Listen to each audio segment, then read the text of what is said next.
Je m'appelle Maëlys et j'ai 8 ans.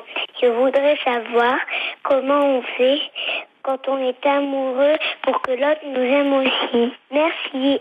Oh Maëlys, si on pouvait le savoir, nous aussi. Merci pour ta question.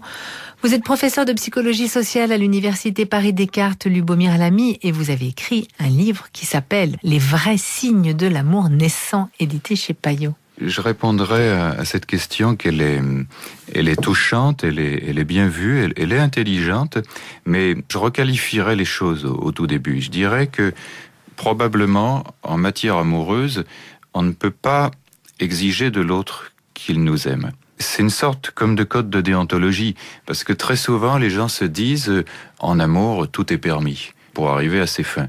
Je pense qu'il faut relativiser cette façon de voir les choses.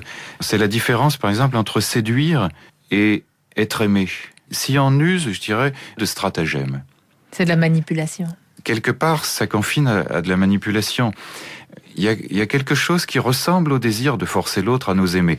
Si on veut que l'amour reste une chose honnête, je dirais, honnête, il faut admettre, c'est déjà beaucoup, admettre que l'autre est libre, que l'autre pourrait nous aimer, on le souhaite, on l'espère, mais que l'autre pourrait éventuellement ne pas nous aimer. C'est le début d'une relation quand même assez saine entre l'un et l'autre. Si je veux forcer l'autre à m'aimer, je peux y parvenir. C'est ce qu'on appelle de la séduction, des techniques de séduction. C'est ça qui remplit beaucoup d'ouvrages. Évidemment, ça plaît.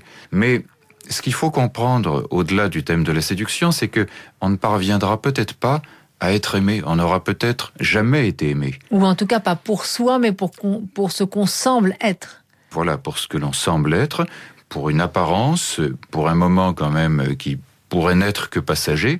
Moi, je pense que ce qui préoccupe fondamentalement Maëlys, mais toutes les auditrices, ça n'est pas de séduire, c'est d'être aimé.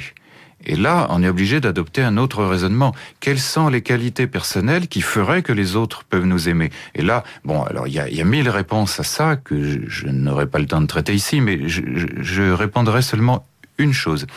Si j'ai beaucoup d'amour dans mon cœur, probablement que des gens s'en apercevront et viendront vers moi. Je n'aurai pas besoin d'adopter une attitude artificielle, des stratégies, des stratagèmes de séduction artificielle pour les séduire. Je n'aurai pas besoin de les forcer parce qu'ils sentiront qu'en moi, il y a un amour qui ne demande qu'à s'exprimer. Moi, qui est naturel. Alors, je prends une image ultra simple. Si on est en hiver, que beaucoup de gens ont froid et que j'ai un radiateur qui chauffe bien, je suis sûr que beaucoup de gens s'en apercevront et qui viendront se réchauffer auprès de moi. Mais si à l'inverse, mon radiateur est froid, j'ai pas d'amour, je n'aime que moi. C'est le cas souvent. Dans les relations amoureuses, vous avez des gens qui aimeraient être aimés, mais eux-mêmes sont quand même pas très expansifs. Ils ne s'aiment pas beaucoup non plus, à mon avis. Mais bon. Oui, on peut le résumer comme ça aussi.